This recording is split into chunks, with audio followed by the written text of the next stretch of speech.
Today is Friday, July 17th, 2020. Coming up on Roland Martin Unfiltered, we have lost one of our greatest civil rights lions. The Reverend Dr. C.T. Vivian passed away today at the age of 95. We have a special digital home going for him. We will talk with Bernice King, the daughter of Reverend Dr. Martin Luther King Jr., who, of course, C.T. Vivian served as one of his lieutenants. We'll also talk with Diane Nash, with Bernard Lafayette, Reverend James Lawson, founder of the Nashville Movement, John Hope Bryant, a number of people we have lined up to celebrate him, including Ambassador Andrew Young. You do not want to miss that. Plus, you don't want to miss the one-on-one interview I did with him. Trust me, it's an amazing interview. Ahmaud Arbery's killers have decided to plead not guilty. We will, of course, talk about that. Plus, Georgia Governor Brian Kemp is suing Atlanta Mayor Keisha Bottoms, not just the city, personally. Secretary Pompeo gives his thoughts on the New York Times 1619 project. We'll show you how stupid and idiotic he is. And the Defense Secretary has decided to officially ban Confederate flags from military bases. Take that, Donald Trump. We're also joined on the show by Ambassador Susan Rice. Of course, she, is on the short list to be VP for Joe Biden. She will also talk about racism as a national security threat. As well as on the show, Fulton County DA Paul Howard will update us on the Rayshard Brooks case. He also is facing a tough runoff for his seat. Folks, we have a jam-packed show. It is time to bring the funk on Roland Martin Unfiltered. Let's go. He's got it. Whatever the biz, he's on it. Whatever it is, he's got the scoop, the fact, the find. And when it breaks, he's right on time and it's rolling. Best believe he's knowing. Putting it down from sports to news to politics. With entertainment just for kicks, he's rolling.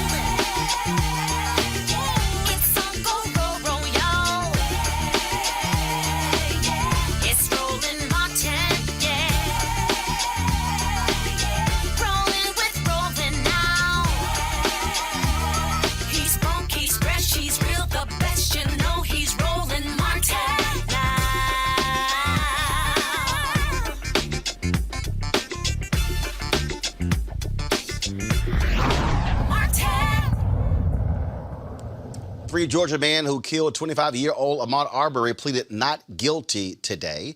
Travis McMichael, his father, Gregory McMichael, have been charged with murder and aggravated assault. Their neighbor, William Roddy Bryan, who recorded the killing, has been charged with felony murder and criminal attempt to commit false imprisonment. A judge will decide if the case moves to trial or it gets dismissed. Now, speaking of what's happening in the court cases, Atlanta Mayor Keisha Lance Bottoms is being sued by Georgia Governor Brian Kemp over the city's mask mandate. Kemp claims that the measure is violating his emergency orders. This is what he tweeted.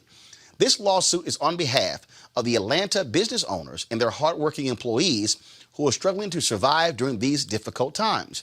Moments later, Bottoms responded, tweeting, 3,104 Georgians have died, and I and my family are amongst the 106,000 who have tested positive for COVID-19. Meanwhile, I have been sued by Governor Kemp for a mask mandate. A better use of taxpayer money would be to expand testing and contact tracing. Hashtag ATL Strong. Wow. Let's bring in our panel. Certainly join us this week. Rob Richardson, host of Disruption Now podcast. Derek Holley, president, Reaching America and political analyst. Rob, what the hell? Seriously? We are in 137,000 Americans have died. We are seeing record cases. Georgia, South Carolina, Alabama, Mississippi, Texas, Arizona. We are trying to stop a pandemic. I totally understand. I am a small business owner. I totally get that. But how much use is it to have a business stay open when you're dead and your employees are dead or seriously ill?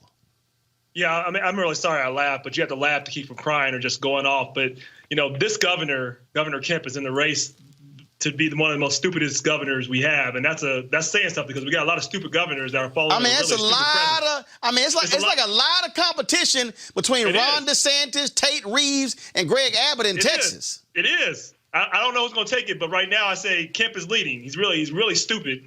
And here's the thing: like, let's even talk about this from an economic point of view.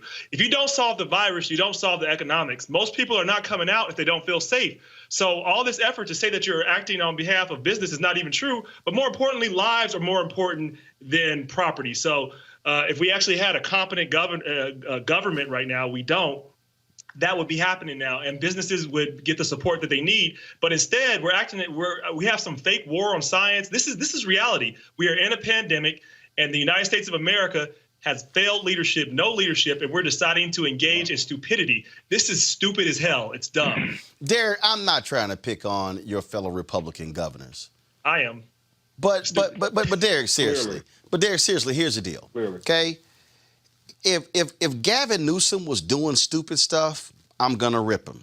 He has. If Cuomo was doing stupid stuff, I'm gonna rip him. He has. But what we're dealing with here, the evidence is clear. It's abundant. And I thought Republicans cared about local control. I thought they hated big government. Then why is she telling everybody she got to wear a mask? Why is it a law to wear a mask? We should be responsible enough to wear a mask if you want to. No. Let me finish. You finished. No. Let me finish. Here in Maryland, it's not a law that you have to wear a mask. However, they do ask you before you come into a store to please put on a mask. And it's left up to your discretion whether to do so or not. You shouldn't have to find an individual, threaten to put him in jail in order to wear a mask. Yes, you can. Now, there's lawsuit and everything. No, but yes, you can. Yes, you can. I don't get with that. No, yes, you can. Don't tell me I have to wear a mask. Yes, you can. You do. If you're going to hang around, wait a minute. Hold up. Wait a minute. If I tell your ass to wear some shoes and a shirt for service, guess what? That's different. Guess what? Wait. Tell me to wear no mask, hold up. Wait a minute. Wait a minute. Hold up, Derek. 1 second. Hold up. Derek.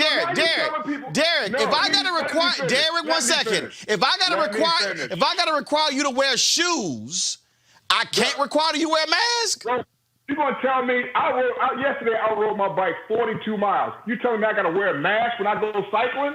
If I run 6 miles, That's not what they said. That's not what you're saying. You're making a faux argument. Hell no. You're making a faux argument. No, nobody's saying if you're outside riding a bike that you have to wear a mask. If you're going to be around people, hold on. If you're going to be around people indoors, one second, Rob. That's what she's saying. No, Rob. No, one second. No, if you're going to be indoors, we're not saying you're outside. Derek, hold on. Rob, then Derek, go. Okay. Listen, if you're outside, the virus dissipates in a large outside area. And you're not by people, you don't have to wear a mask. No one's saying that. What you're saying, if you're going into facilities, you're going into an event where you're going to be around a lot of people, you spread the virus. That's all. We want to stop spreading the virus. Like, why is this a fight with science? I don't understand this. Like, what is this? Now, Derek, let me ask you a question. Derek, let me ask you a question. Derek, the head of the Centers for Disease Control and Prevention, which is located in Georgia, one second. Well, clearly, Brian Kemp isn't quite sure. If the head of the CDC says, if we can get all Americans to wear a mask for the next 2 months, we can completely get this under control. That's what the head of the CDC said. No, that's what he said. I'm quoting him. She's saying that she wants anybody who leaves the house to put on a mask. That means if you leave your house, because I think it's ridiculous for individuals to be sitting in their car with the windows up by themselves with a mask on. So you're telling anybody who leaves their house, regardless of what you're going to do, you need to put a mask. Hell no. You ain't going to put no law and tell me I got to do that. So you're perfectly fine with Brian Kemp's lawsuit. I didn't say that. No. I'm asking you a question. I don't get the lawsuit. I said that early on. But what I am saying is, don't tell me I got to wear a mask. Yeah, I think it's funny that Trumpers find this as their new movement, wearing a mask. Like, this is their sudden civil rights movement. Like, I won't wear a mask. This ain't got shit to do with Trump. Actually, it does. No, it don't. Actually, it does. This is Derek Holland. No. Actually, it does. The fact of the matter is, what you have here is the people. All of these Republican governors who are in. Excuse me. All of these Republican governors who are in opposition to mask mandates. I'm just going to give you an example, Rob and Derek. I remember that white woman in Texas when Judge Eric Moyer, a brother, told her, ma'am, look, the orders were you need to shut your businesses down to save people. That was the order. She's like, I'm not apologizing. All of these people, these right-wing folks start giving her money, $500,000 raised. Governor Greg Abbott says that was not the intention of my executive order. You can't put somebody in jail. We shouldn't be telling people to wear a mask. What happens? He reopens the state Memorial Day. Cases go up. Guess who all of a sudden says, you know what? We're going to have to require people to wear masks. We might have to shut the entire state down because of coronavirus. The same Governor Greg Abbott. That, Derek, is why they require you to wear a damn mask. No, Derek, they require you to wear a mask because guys like you are so hard-headed. Did he make it a law? He said, first of all, listen, you didn't hear what I said. Governor Greg Abbott said, you did not listen to what I said. Abbott said, Derek, let me finish. Abbott said, we are going to have to require people to wear masks. He first... law. This is ridiculous. No. It's folk who listen to you who out there catching coronavirus and spreading. No. If you listen to me, you're going to protect yourself. If you listen to me, you're going to protect your family. That's the problem. Rob, well, guess what? And Rob, that attitude right there, Rob, is precisely why cases are spiking. That's why cases are spiking. Rob, that's why cases are spiking. Rob, go ahead. Rob, go ahead. Listen, you look... All these governors, Governor DeSantis, that said that, there was that one clip where Governor DeSantis was like, well, we're not going to be the new New York. We're not going to do that. You guys all said that, and we have victory. And he opened the state, and they're worse than New York ever was. Data works, and we have to protect people. Like, this is not, at the end of the day, Derek, this is not about me. This is not about you. It's about others. You may not die from it, but you don't want to pass it on to your mother. Wait, hold up, Derek, you also said that, what Abbott did wasn't the same as Lance Bottoms. Henry, go to my iPad. 1 second. Yes, you did. Governor Greg Abbott, Governor Greg Abbott orders Texans in most counties to wear masks in public. I'm not done. Did he order it? What is the difference? There is no difference. It's an executive order operates like a law. What are you talking about? I can't believe we having a debate. Well, that's a law, and he ordered. It's the same. If it's in his powers to do it, let me give a little bit of a civics lesson. If it's in his powers to do it by the legislator, and he exercises his power, it operates like the law because he's executing the law under his power as an executive. So yes, it's the law. Let me get one more. Let me get one more. Henry, go to my iPad. Alabama Governor Kay Ivey issues statewide mask mandate in public spaces beginning Thursday. Derek, you have Republican governors who are realizing we got to keep people safe, but I'm not wearing a mask. I don't have to wear a mask. That's just bullheaded and silly. No, if I'm going out to ride my bike, Roland, I'm not putting on no damn mask. To the bike. Period. If I go running, I'm not putting on no damn mask. Okay, guess what? You know what? You know what, Derek? I'm not putting on no mask. Okay, first of all, Derek, if you're riding in a car, you don't have to put a mask on because you're in the car. Well, why do people doing it? This is the silliness, right? Because this is the silliness right here. Here's the deal, people. Everybody who's watching right now, let me tell y'all about another Derek, a top Florida official in Florida. He had the same attitude as Derek, opposing masks. His ass is in ICU right now, critical condition, because he got coronavirus. Also, I told y'all yesterday, Chuck Woolery, he just trashed all his mask mandate. Now his son got coronavirus. Now Chuck has deleted his Twitter account because now he looks like a damn fool by opposing it. So if you want to sit here and oppose it, that's fine. Let me go to my next. If you want to stop wearing a mask, start wearing a mask so we can stop having to wear a mask. It's really simple.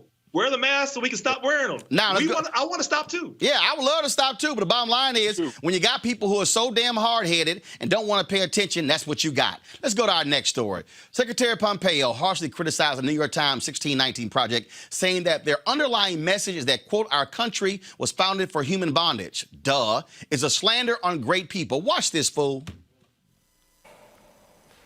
The New York Times 1619 Project, so named for the year that the first slaves were transported to America, wants you to believe that our country was founded for human bondage.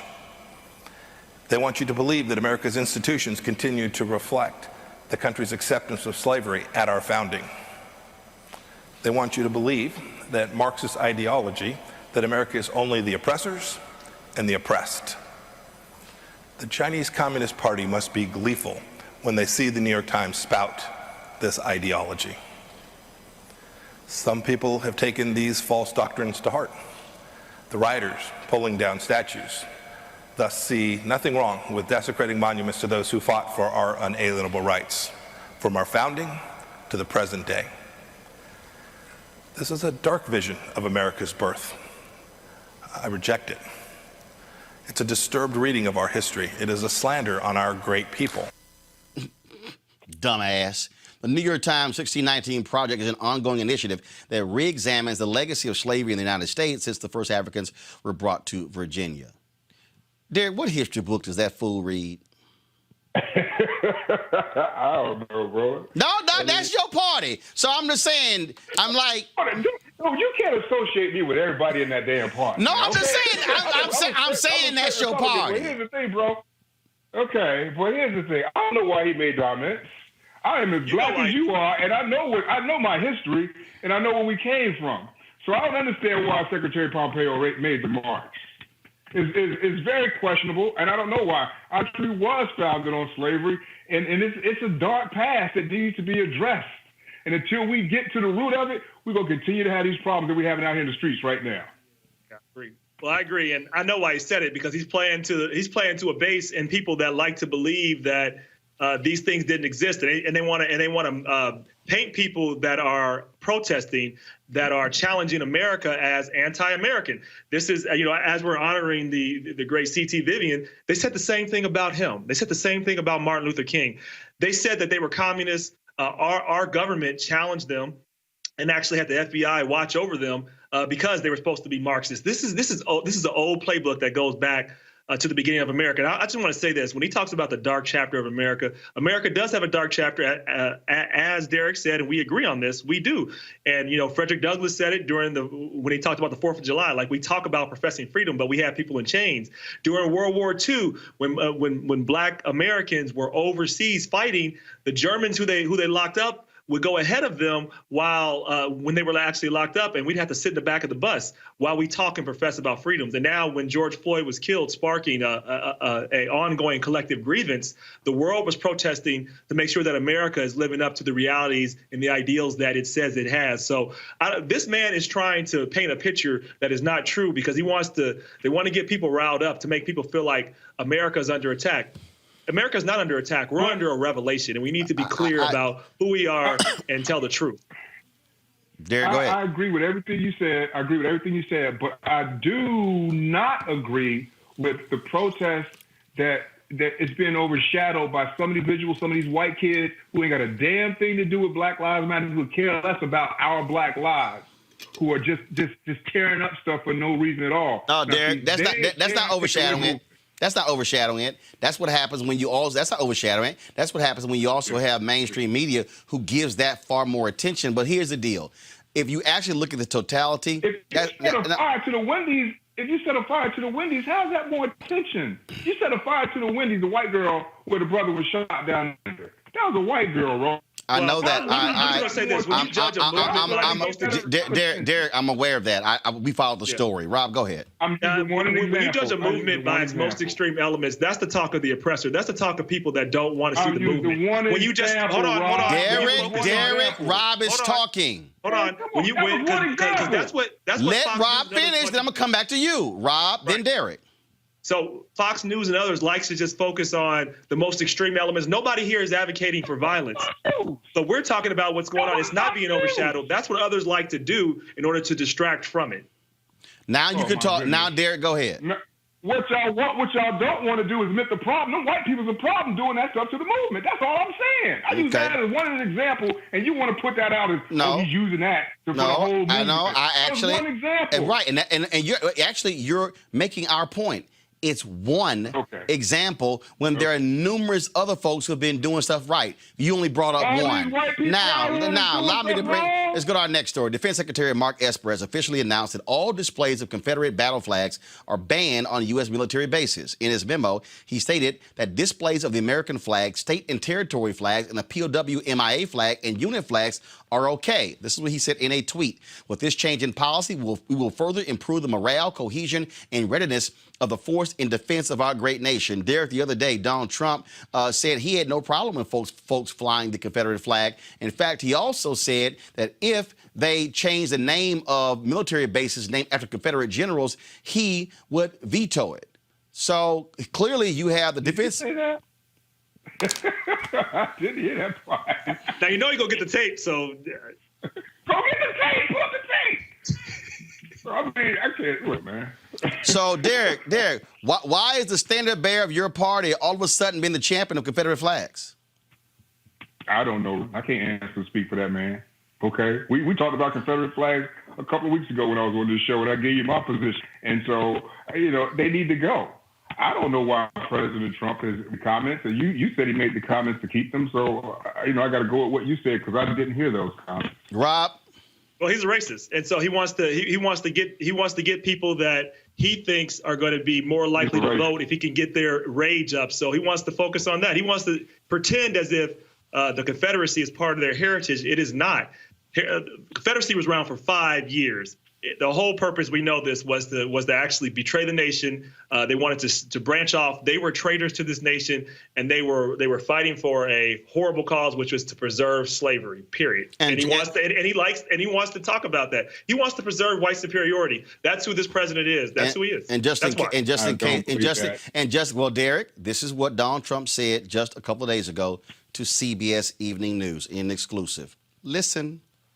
President Trump, back in 2015, you said the Confederate battle flag belongs in a museum. Do you still believe that? All I say is freedom of speech. It's very simple. My attitude is freedom of speech.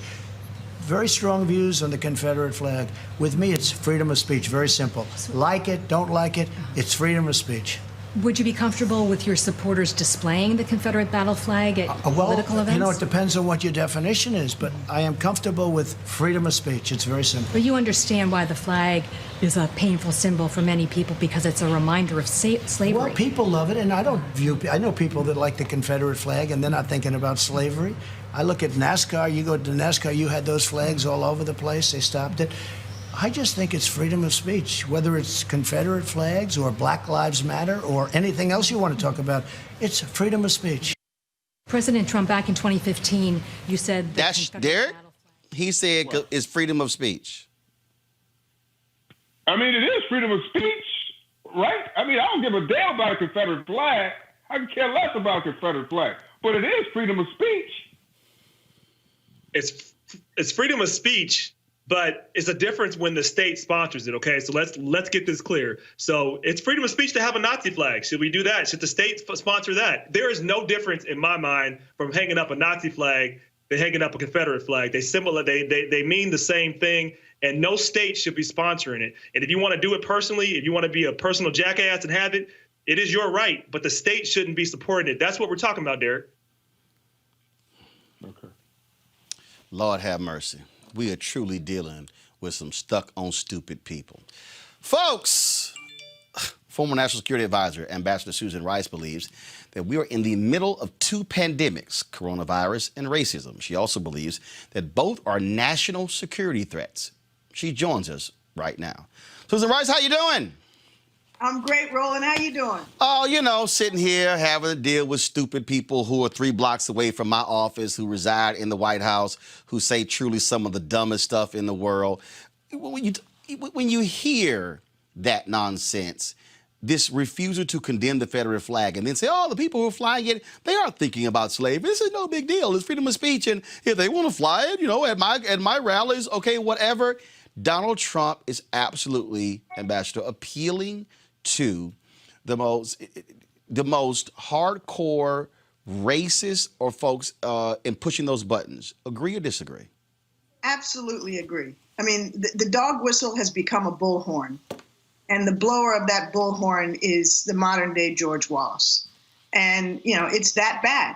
It really is. And, you know, we've got the president expressing much more concern for Confederate monuments and flags than he is for the lives of Americans, over 135,000 of whom have died on his watch because his utter failure to handle the coronavirus. So he's made clear what his priorities are and how he intends to run for re-election, which is by pouring salt in the racial wounds and trying to, you know, divide this country.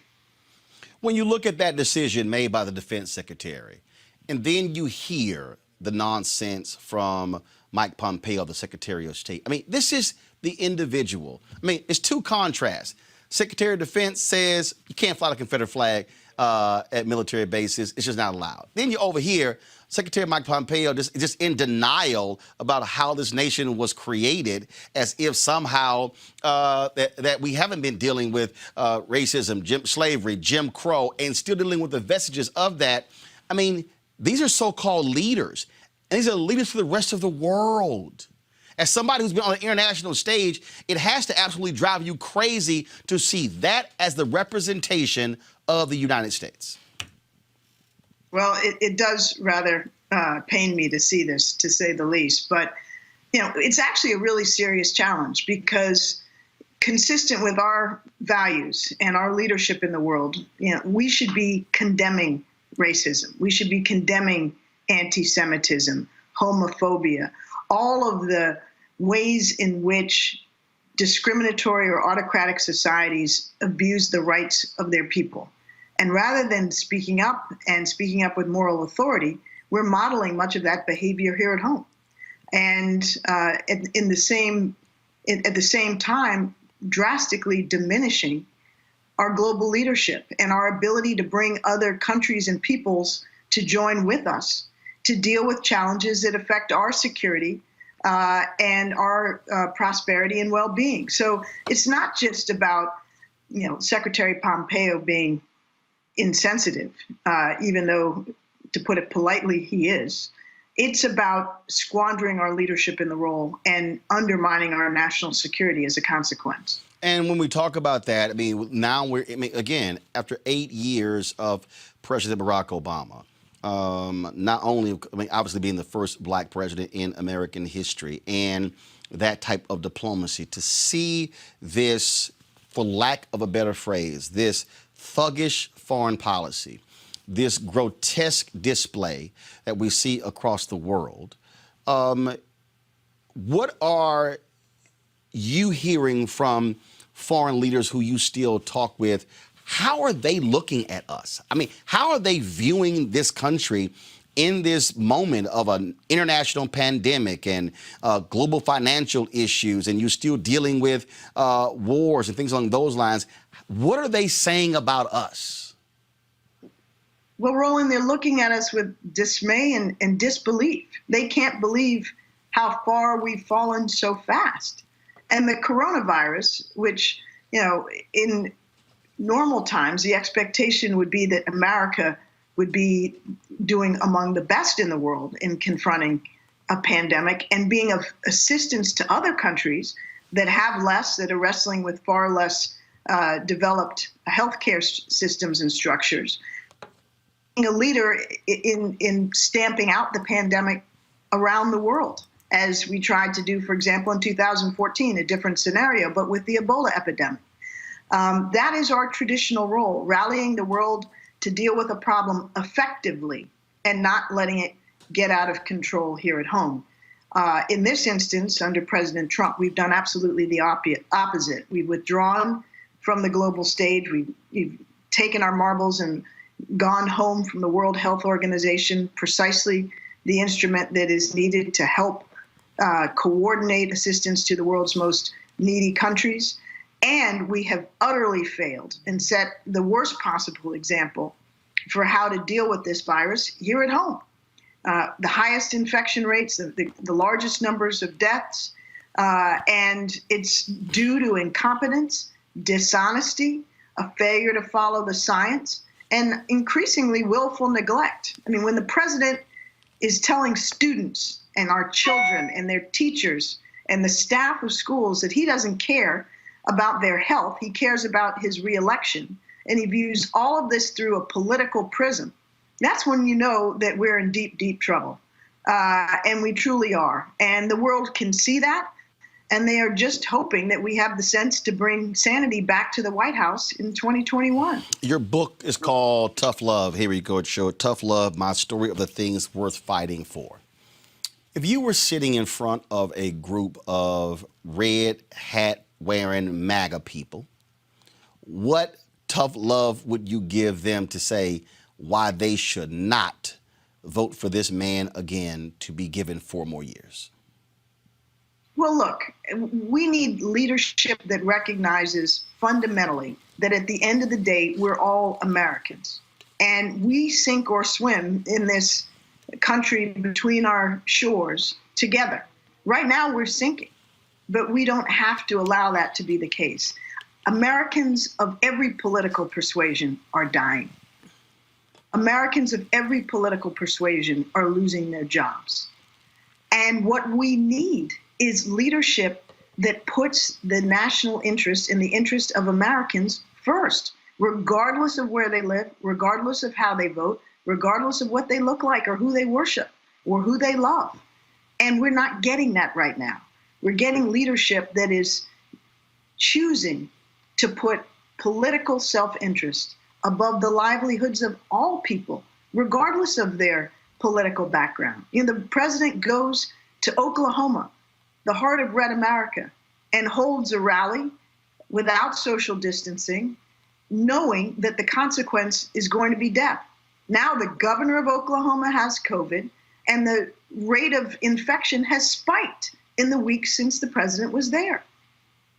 So how is that helping anybody? And everybody with any sense understands that as long as the infections are raging, we can't sustainably reopen our economy. We can't put people back to work, which is what we all want to do. We all want to send our kids back to school. That's not a red issue or a blue issue. We're Americans. We want to educate our kids. We want them to be safe and have the opportunity to learn. And yet, because of this president who puts himself above everything else, that's not being, it's not been possible. And he's going out of his way to rush through, deny the severity of the disease, pressure school districts, and pressure politicians to follow his deadly lead. And we cannot afford that. None of us can. When we think about America's standing internationally, the world has always looked to this nation to be a moral leader. Not always been the case. We've been that. Let's say Trump loses in November. What's the first thing that a Joe Biden administration has to do to let the world know that that's now in our past and this is what we have to do moving forward?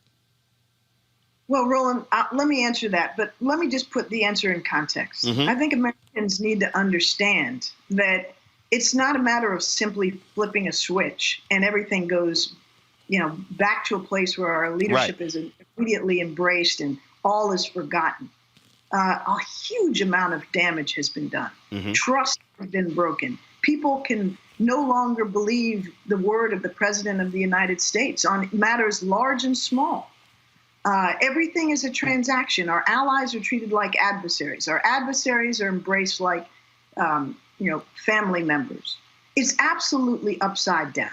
And so as Americans, we need to understand that the first thing we must do is vote for change. And voting for Joe Biden, who has enormous experience, great relationships, the trust and the confidence of the most important partners we have on the global stage, is a critical and absolutely necessary first step. But we will have great work to do over the course of a next administration. And it's not going to all be done in 4 years, maybe not even in 8 years, because Roland, understand that these very countries, particularly our closest partners, our allies in Europe, in Asia, and elsewhere, no longer can be confident that what we just did over the last 4 years can't possibly happen again.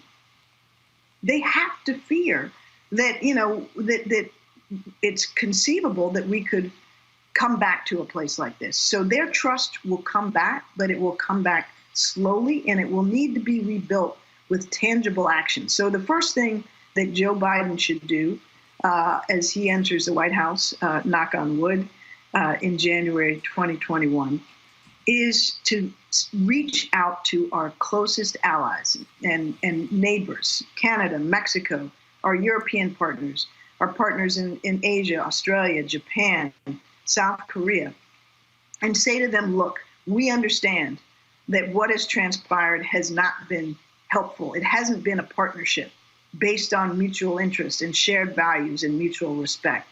It's been bullying and transactional and based on falsehood. That is all going to change.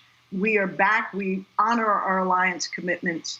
We understand that this is not a protection racket and it's not solely about dollars and cents. It's about our mutual interests and our shared security. And we will be here with you. And then we're going to have to take steps, concrete steps, that demonstrate that commitment. So, for example, we pulled out of the Paris Climate Agreement unilaterally after we had negotiated it. We have to go back. We pulled out of various other important agreements like the Iran deal. We have to take a new look at that. But most importantly, we need to be clear with our allies that at the end of the day, they are what matters most to us, because our strength in the world is a function of those alliance relationships.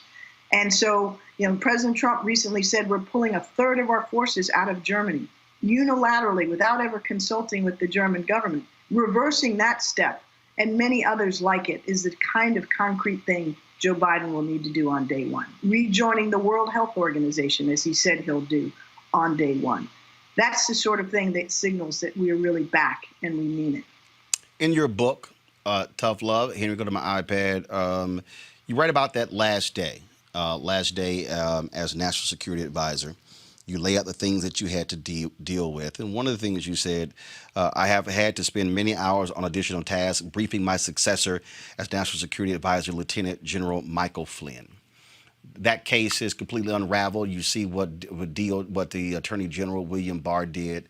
And as somebody who served in that position, as somebody who was ambassador to the United Nations, to watch that and then watch how the DOJ operated and watch how Donald Trump celebrated that and then say, oh, sure, I would hire this person again.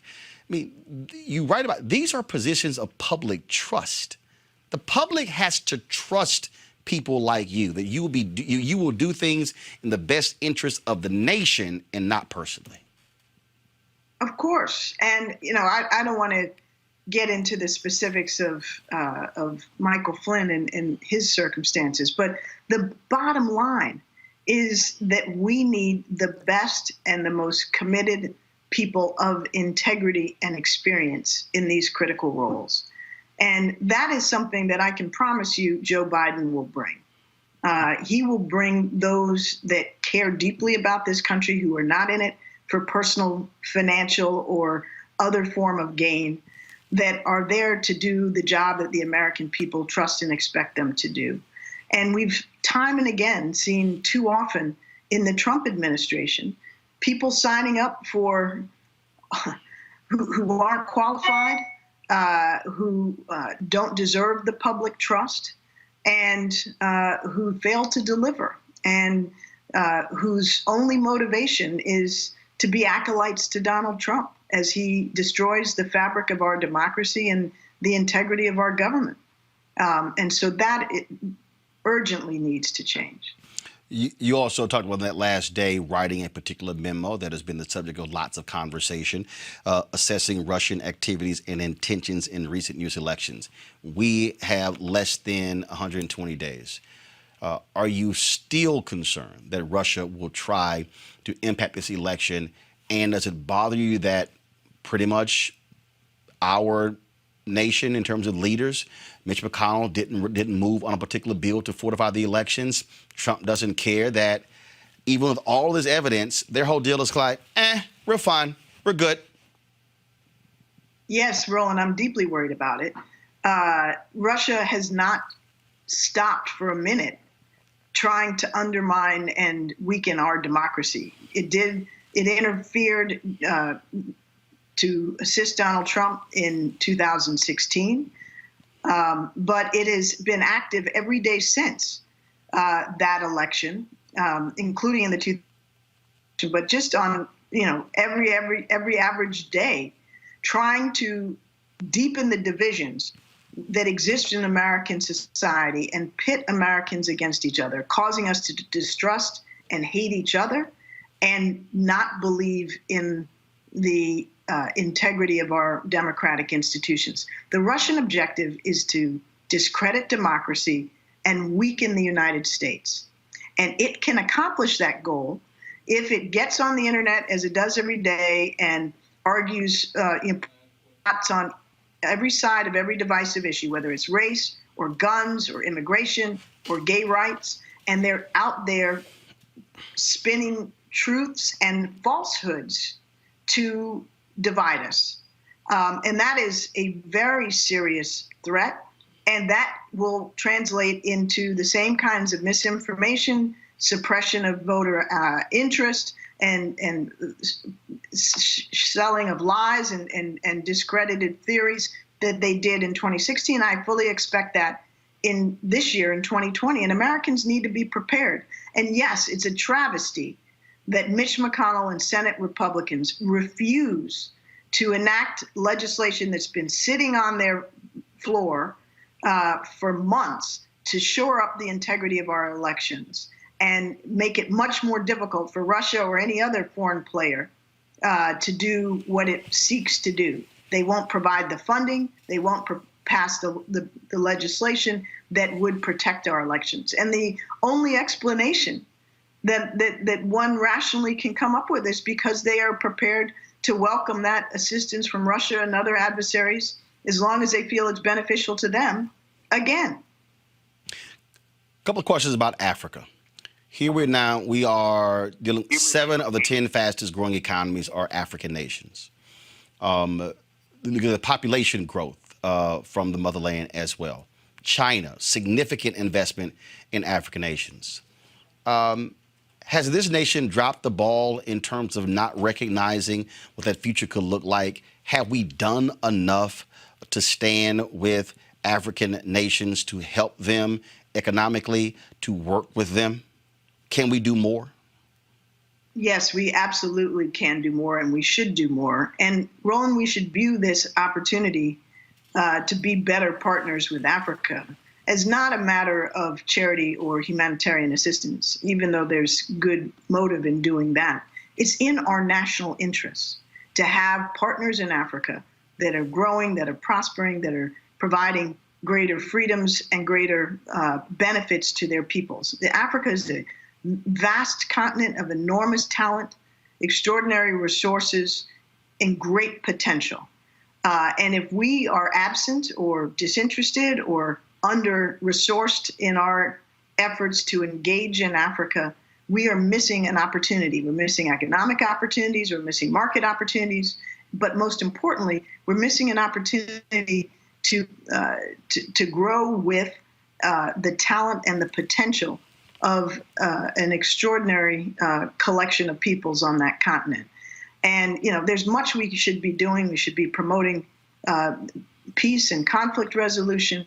We should be shoring up democracy and respect for human rights. We should be opening our markets further to African goods and spurring investment from the United States in Africa, providing more in the way of political risk insurance. We do some of these things, more or less, depending on the administration. We should be, investing in bringing electrification to parts of Africa, training and supporting the development of youth and talent and education, agricultural resources, health, and trying to improve healthcare infrastructure in Africa. All of these things. And yet, in recent years in particular, I think much of our engagement with Africa has been viewed primarily through the prism of competition with China, which is necessary but far from sufficient. And as a result, we have really scaled back our vision and our ambition for what the U.S.-Africa relationship can be. You are on Vice President Biden's shortlist to be his VP nominee. Most of the folks, obviously, who are being considered are not necessarily talking about it. Our audience, mostly African Americans, got a lot of white fans as well, so we certainly appreciate that. What would you say to Black America if Susan Rice becomes the nominee? What would you say why that matters and what you bring that's important? Well, Roland, first of all, I have to say it is really humbling and an honor to be among those reportedly being considered for the vice presidency by Joe Biden. And he has an extraordinary list of women, any of whom I think would do a great job in that role. And I think it's going to be very hard for him to go wrong. So everybody brings a different set of skills, experiences, and talents, and they're all exceptional. My experience and what I would bring to a partnership with Joe Biden on behalf of the country is my years of experience at senior levels in the executive branch. For over 15 years, on almost 2 decades, I've worked in the White House and in the State Department and at the United Nations in the top tiers of our federal government. And when I was National Security Advisor, I was responsible for chairing and coordinating the cabinet level committee of agencies that had to deal with every crisis that fell on our plate, whether it was the rise of ISIS or the Ebola epidemic and everything in between. So what I know is how to make decisions, to forge policy out of different agencies with different budgets and different interests and constraints, how to get stuff done. And in a moment when the next president will inherit, assuming it's Joe Biden, a pandemic, an economic recession, a racial justice movement that needs to be fulfilled, and as we've discussed, our plummeting leadership role in the world, the need to have the government firing on all cylinders and being able to address those multiple simultaneous challenges is greater than ever. So my experience is in getting things done at the highest levels of government. I understand national security, foreign policy, diplomacy, obviously intimately, but I also understand many of the domestic issues that will inevitably arise. And I would be honored to be able to assist Joe Biden in whatever capacity he thinks that I can best serve. You mentioned Sorry, go ahead. No, you mentioned the issue of racial justice. That is going to be a significant domestic agenda. Absolutely. I have argued that in this moment of the reckoning, we're really operating in what I call the third Reconstruction. And so we're seeing these changes. We're seeing, I mean, it's been 9 weeks since the death of George Floyd, and we've seen significant amounts of change. But really, to deal with the inequality in this country, it is going to take massive reinvestment by this country. A massive plan, some call, an urban Marshall Plan, if you will, to deal with these difficult challenges. Have you thought about that and how major that needs to be, and to keep people focused on that? The first Reconstruction lasted 12 years. The second one lasted 14 years. I mean, this is something that's not going to just one bill, here you go, we're good. There's going to have to be a real commitment, or Dr. King wrote in Chaos of Community, Where Do We Go From Here? He said, it's a check America's going to have to write that it has never really wanted to write before. Well, Roland, I've thought a lot about it, as many of us have. And, to me, we've had this extraordinary movement following the tragic murder of George Floyd. And thus far, that movement has really resulted concretely only in some flags and some statues being retired. And that's not nearly enough. That is, in my judgment, a missing of this moment. As gratifying as it may be to see the Confederate flag come down from the State House in Mississippi or from NASCAR, that's not what this is about. Systemic racism, in my judgment, requires systemic reform.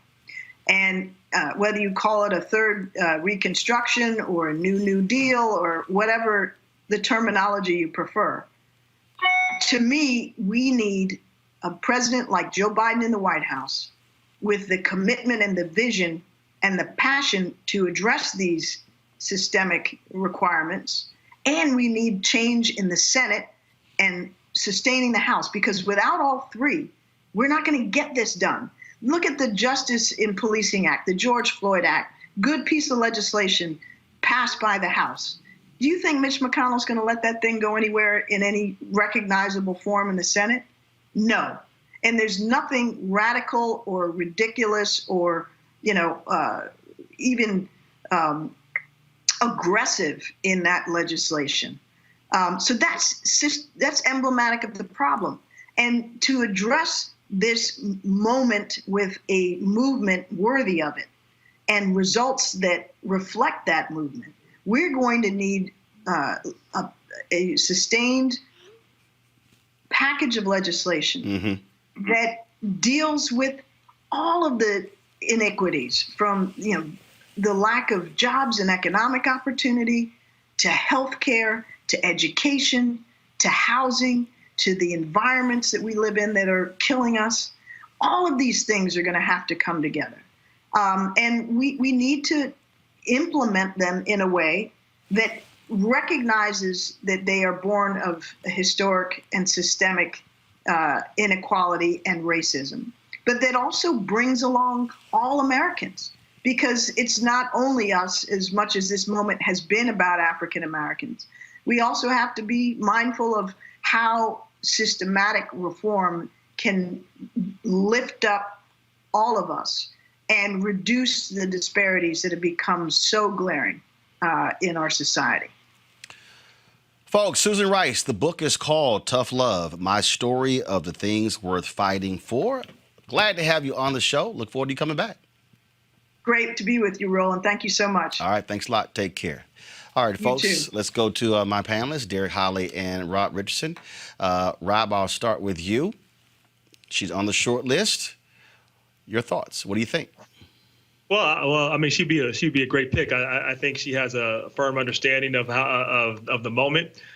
She served under President Barack Obama, and she understands the urgency of this moment. Like, there has to be a real bold commitment to the Black community in particular, and then our whole nation. You look at what has to be done. We have to invest. I really like the way you talk about a third Reconstruction. You know, right before the Reconstruction, what was some of the most progress we've ever made in this nation. This is when we got basically the train system. This is when we got land grant colleges. This is when the South, decided to get out of the Union. And during that time, we got a lot of things to move forward. That's just a fact. And so what we're going to need is an investment in a 21st century infrastructure plan, one that invests not only in roads and bridges, but actually broadband. We're seeing that our kids don't have the resources that they need in this post-COVID-19 world. And COVID-19 operated as a short-term disruptor, but a long-term accelerator. It is accelerating the inequalities that are already built in. So we need to make investments in our infrastructure like broadband, not only to help schools, but to help our businesses. Like, if you don't have high-quality access to high-quality broadband, you're not going to be able to do business. You can't do this. You can't hardly do business now. Everybody does business and networking now by what? By Zoom. If you don't have something quality, Zoom, Skype, you're not going to be able to do business. So we have to really reimagine and have bold leadership, because we've had no leadership in this White House. Derek Holly. Yes, Roland.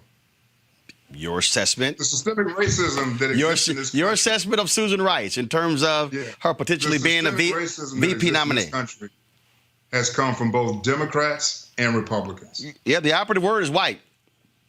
There you go. I don't disagree. And to think that this one white man, Joe Biden, is going to pull America together and get rid of all that's been going on, I think it'd be foolish on anybody's part. And I think we need to take the politics out of it, Democrat and Republican, in order to fix it. That's the only way it can be fixed in terms of what's going on in this country with Black people right now, because it was brought on by white people who are both Democrats and Republicans. Right, which is why I said to her that this is not going to be just one bill. Okay, it's all done. I said the first Reconstruction was 12 years. The second one was 14 years.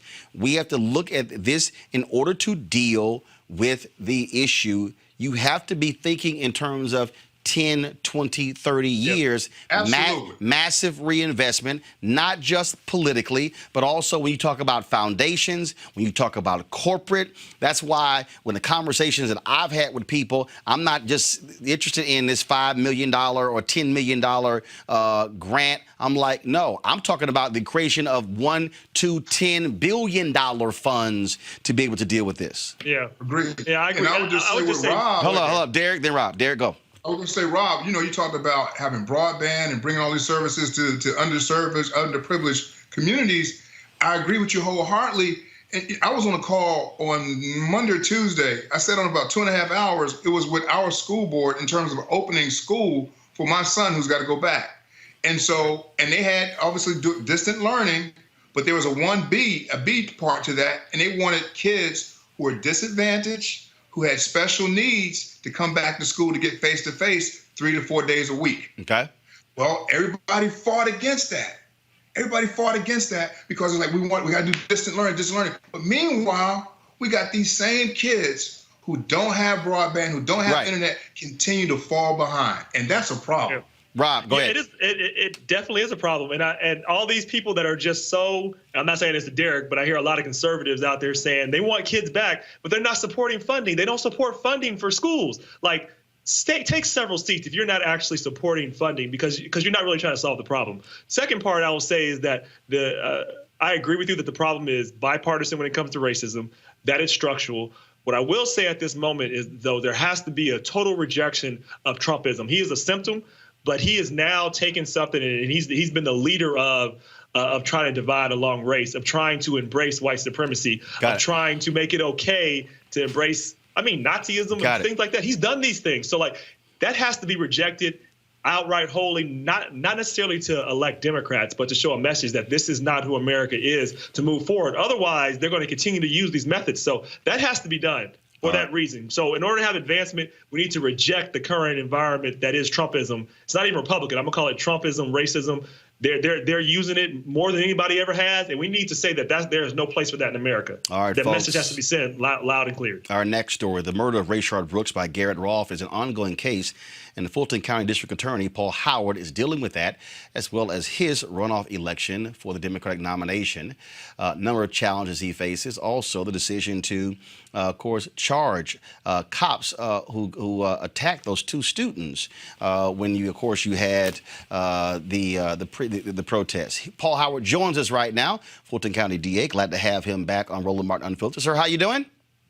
Doing great, Roland. Glad to see you, and really honored to be on the program with Susan Rice. Indeed. And we also, I want to start with this first, before we even get into these other cases. You're there in Atlanta. Today, we lost an absolute legend, lion, in Reverend C.T. Vivian. Yes, we did. I spoke with Ambassador Young earlier during the day, and what he said is, he hopes to get to be 96 himself. But it's a great loss. He was a great friend. He has done so much for our community. He's the kind of person that can never be replaced, and all of us are just sad with his passing. And we're going to, just for all the folks who are watching right now, we're going to be paying tribute to him. We have a number of people who are lined up in addition, and then we're going to be playing the 1-hour interview that I did with him that's absolutely amazing because that's the kind of guy that he was. D. Howard, let me ask you this here. It has been absolutely stunning to listen to all of these police who are now angry. The police commissioner in New York says, we've gone too far. We've taken tools away from cops, which I'm trying to figure out what was taken away. What, banning chokeholds? In Atlanta, all these police officers who were upset because cops were fired in the case where you charged them as well. As a district attorney, look, you have to deal with police. You got cases there. But to me, what offends me as a citizen is this whole notion that the moment a district attorney holds a police officer accountable, the entire police force says, the hell with you, that's wrong what you did, and so we're going to go after you. It is if they cannot be held accountable by anybody. That's bothersome. And Roland, let me tell you, I believe that's the reason that what we see in this country is a continuous role of African-American men and women and other minorities being killed by the police, because in many ways the police departments are accepting the conduct. They are encouraging the conduct. And I believe that one of the things that we have not done as a country is made a full inspection of police unions. And as you know, the police unions are a very important part of the very kind of culture that you're talking about. That's what we've seen in Atlanta. As soon as we prosecuted the first police officer in 2002, we heard the same refrain. Mr. Howard, you made a rush to judgment. Mr. Howard, what you're doing is political. And we've heard it ever since. And this is what you hear all over the country. But I am glad now that the young people are stepping forward, and what they're saying is, we are not going to continue to put up with this system. And when you look at the protest and when you look at what's been happening in the streets, when you look at all of a sudden, when people talk about defund the police, they're not saying we're going to just get rid of police departments and fire everybody. What they're saying is shift resources. Everything in the country can't be solved by law enforcement, just like you as the DA. Everything can't be solved by throwing somebody in jail. That's why you have options in terms of whether it's counseling, whether it's rehab, whether it's community service. At some point, this nation has to get out of law and order, throw them away, lock up the key, because you can't afford it. Well, I think, Roland, already what you've seen is the Republican Party, they've already hijacked the use of the term defund the police department. What people in our communities are talking about, they're not just talking about stripping money away from the police randomly, but what they are saying is the police need standards. They need goals that they have to meet, just like you and I have to meet goals. I think that one of those standards that should be set is that the police should not kill citizens. Suppose we said that in order for you to receive your funding, you have to not kill people. There are many other conditions that we can set for policemen, and if they don't reach those conditions, then I think their funding should be affected. One of the things that we can do, particularly with the this continuous killing of Black and minorities, suppose we said to the policemen that at the end of the year, all of you guys received a 5% raise if you just didn't kill anybody. So this is an opportunity for us to get really creative. But wow, I haven't heard that one before. Yeah. I haven't heard that. I haven't heard that before, yes. You got to be creative. And what people are talking about, they're not just talking about throwing policemen out of their communities, helter-skelter. But what people are talking about is restructuring the way that they're funding so that it forces the police to adopt new standards, for them to police differently, to make sure that it's constitutional, that it's nonviolent, and that funding mechanism is an important way of getting it done. We have seen also a serious attack on progressive prosecutors. Donald Trump has been very clear. Bill Barr has been clear. Pete Sessions before him. There are people, and especially Black district attorneys. We're seeing an increase in those numbers. I mean, I remember when you talk about Black DAs, I remember when Craig Watkins became the first Black DA ever in the history of Texas. And now Dallas County has had 2 consecutive Black DAs. That's something that people are not paying attention to. Have you thought about that? Have you talked about that with your fellow Black DAs across the country? How there is this target on the back of progressive Black DAs or Black DAs, period, who don't want to operate as the way other DAs used to in the past, where essentially they were completely so pro-law enforcement that the community did not trust they could ever really hold law enforcement accountable? Well, we've talked about it quite a bit because what you've described is a reality. There's been an effort to intimidate the DAs. You know what happened with Marilyn Mosby in Baltimore when she decided to file arrest warrants and indict police officers for killing Freddie Gray. If you look at the DA in St. Louis, who has just been almost not been able to perform her duties. Kim Gardner having to file lawsuits. And people don't realize, Roland, that in retaliation, most of her staff now has joined the police union. I mean, just imagine being the district attorney and that consequence taking place. We know about the DA in Orlando, Florida, who is the governor tried to remove her from handling death penalty and murder cases. So this is something that's been going on over the whole country. And now what people are talking about, let's just remove these guys. Reverend Sharpton mentioned, I was on his show last week, and what he said to me is that you have become the poster child for the Republican Party, used to intimidate other DAs And what they want to say is, we don't want you to prosecute policemen. We don't want you to talk about reform, because if you do, we're going to get rid of you. Question, Derek Holly, your question for Paul Howard. My question is, when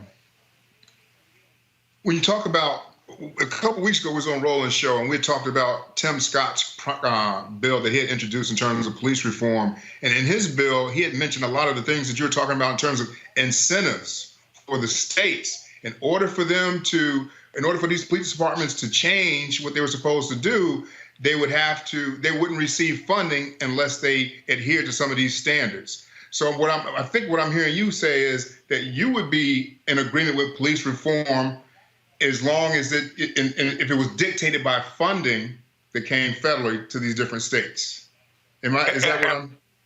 Yeah, absolutely. Could you imagine if somebody hired you as the bodyguard for your family, and while you were the bodyguard, you happen to kill 2 or 3 of your family members?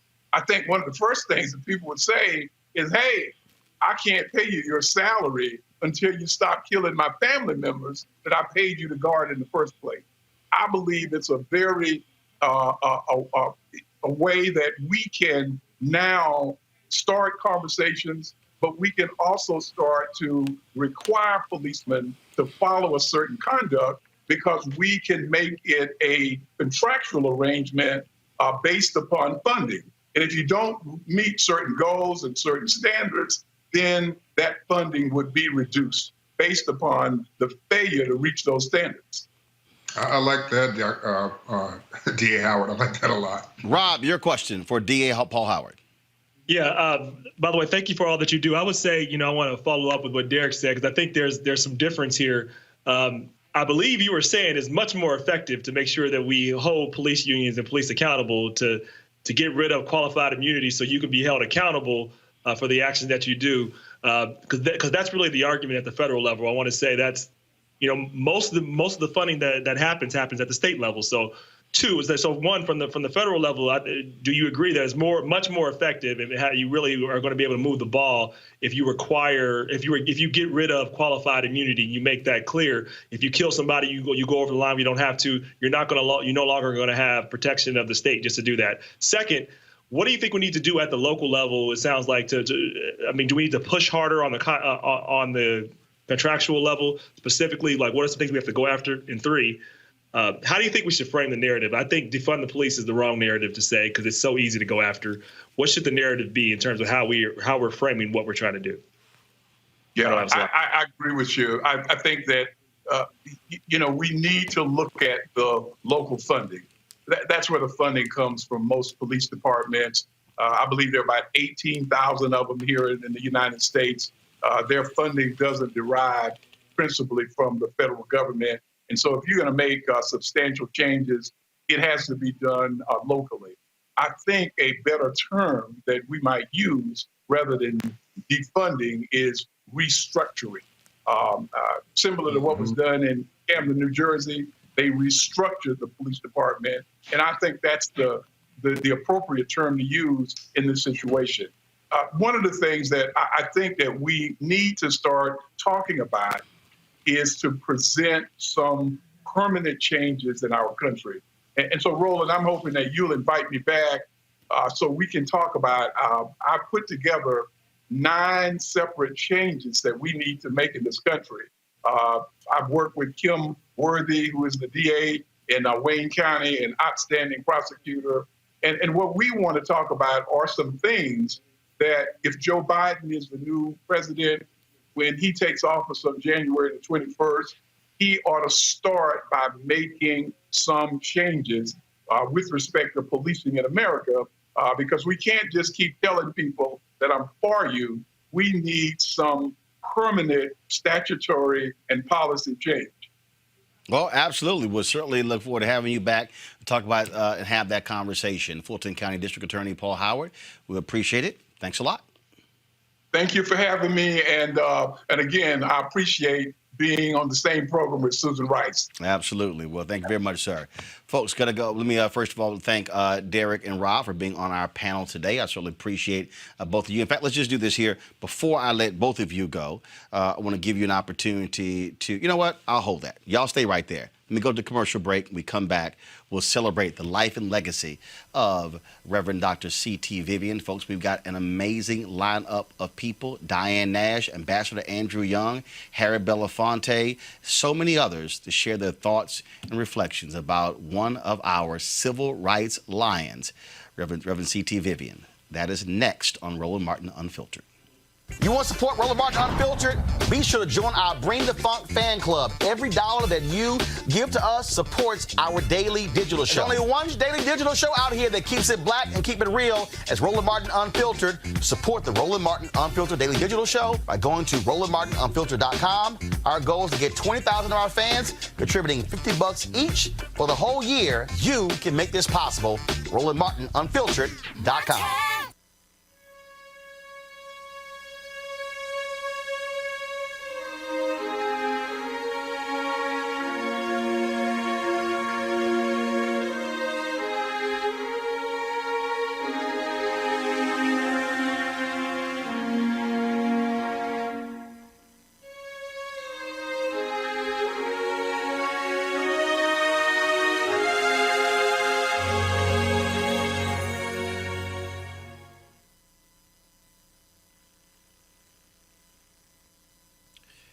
He was not a large man. He was a small man, very thin, but man, was he one tough SOB. Many of us deeply saddened today to hear of the passing of civil rights legend, Reverend Dr. C.T. Vivian. It is it's very hard for us to have to report this story. Lived an amazing life, dying of natural causes at his Atlanta home. Cordy Tyndale Vivian always had an absolute great smile on his face from ear to ear, but man, was he tough as he battled and faced down Jim Crow. Just an amazing, amazing man. He worked alongside Reverend Dr. Martin Luther King Jr. He participated in freedom rides. In 1947, he participated in his first nonviolent protest, a lunch counter sit-in in Peoria, Illinois. He was one of the founders of the Nashville Christian Leadership Conference, an affiliate of the Southern Christian Leadership Conference.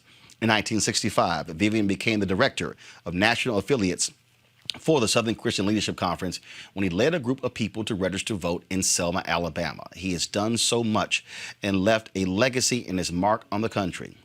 President Barack Obama awarded Vivian the highest civilian honor from the nation, the Presidential Medal of Freedom, in 2013. This was that ceremony. Reverend C.T. Vivian.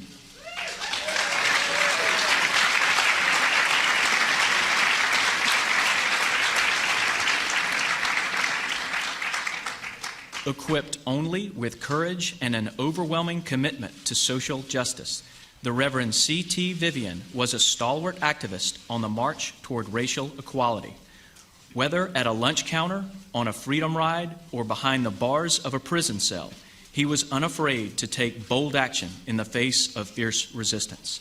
By pushing change through nonviolent demonstration and advocacy, C.T. Vivian established and led numerous organizations to support underserved individuals and communities. His legacy of combating injustice will shine as an example for generations to come.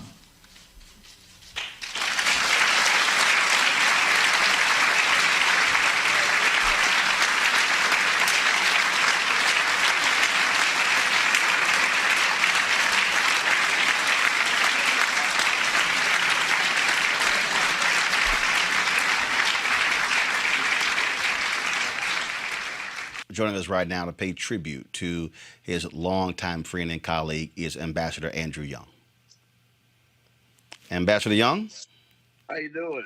Man, it's always good to talk with my frat brother. We lost a good brother in the civil rights, a good alpha. And I said at the top, C.T. Vivian was a tough SOB.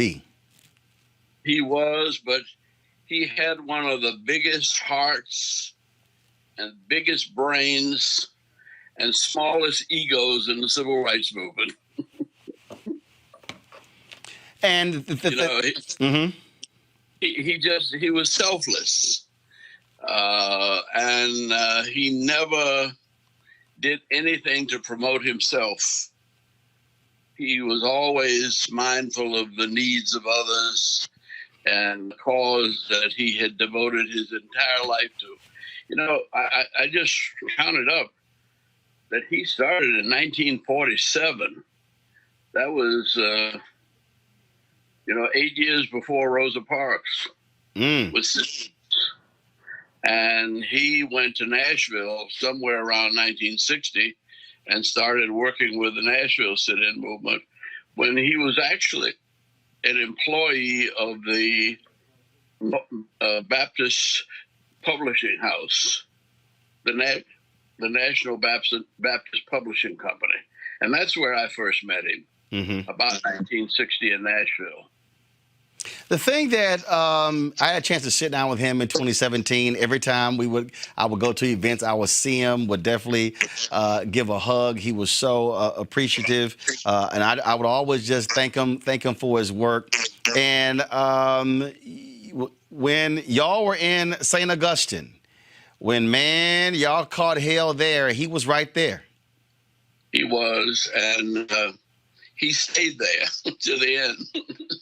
And that was really the bloodiest and most brutal movement that I was in, or that I know about. Now, that doesn't count the Freedom Rides. But the Freedom Ride, it went on in St. Augustine for almost 2 weeks, every day. And people just confronted the Klan. What we didn't know then that we learned later on was the sheriff deputized the Ku Klux Klan to try to keep us down. Well, one of the things that was interesting, and for our viewers, you're going to be able to see this later when you see my interview with him, Ambassador Young. He talked about there being where y'all went to Integrate Beach, and this cop jumps on his back and drags him underwater. And he said his first thought, he just started laughing. He's like, well, if I'm going to go to the Lord, might as well go now. And that didn't happen. But he said literally he just started laughing. I said, are you serious? He's like, yeah. And then he said, look, he made it clear. The moment he started in this fight, he said, I am prepared to die for the freedom of black people. And he was. And he was consistent for 70 some years. And he just weakened about 2 weeks ago. He has been active, mentoring young people in his C.T. Vivian Institute. Yep.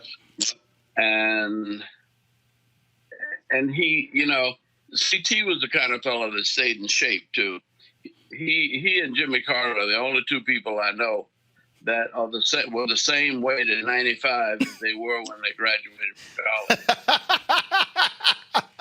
You're absolutely right, because he and I can't make that statement. No. You and I can't make that statement. No, we enjoy gumbo too much. He used to go to Morris Brown on his way home from work, from the office, and run up and down the steps to stay in shape in the stadium. And he never lost his mental acuity, and he read constantly, and was just and was a loving, faithful husband, and has some great children. Well, he absolutely just an unbelievable man. And you're right. Hey, I would go to events and CT was moving fast. He was walking. He was full of energy. And he said, I'm going to keep on going till I can't go anymore. That's right. Ambassador Andrew Young, it's always great to talk with you. I hate that a lot of times under these circumstances, unfortunately with coronavirus, we can't have our usual homegoing services, when Reverend Lowry passed and others. But at least with modern day media, with digital, we get a chance to celebrate folks like Reverend C.T. Vivian and share the memories, and a whole new generation can truly learn about great figures like himself, you, and others. Very good. And we don't die. We just move on to another era. There you go. Great words. Ambassador Young, tell your wife hello. And Joe Lowry and Jose Williams are still with us because we still call it their name. That's right. That's right. We are. Okay. Tell your wife hello, sir. God bless you. All right, brother, take care. Folks, Bernard Lafayette worked in the civil rights movement. He's a human rights activist, co-founder of SNCC. Bernard, how you doing? I'm doing just fine. Brother, always good to see you and talk with you. We truly lost a warrior in Reverend C.T. Vivian. Yes, this is absolutely true. And we had a special relationship because our birthdays are only one day apart. And I've already bought his birthday card for July 30th. But we had a special relationship because we love to do things together. Actually, CT, when I met him as a student at the American Baptist College in Nashville, Tennessee, he used to substitute for Reverend Kelly Miller Smith, Sr., as a homiletics professor. So CT was teaching, preaching, in other words. And when Kelly Miller Smith was not available, he did do that. And when you had the sit-ins, we looked around at our student body, and there was John Lewis and Jim Bevel and C.T. Vivian, and we all were right there together. It was just, couldn't be a coincidence. It was by divine providence that we were all right there together, and John Lewis. And so we started learning about the movement with Jim Lawson teaching courses and stuff like that, and CT with all of his experience and background. How is it that you could be in jail with your professor?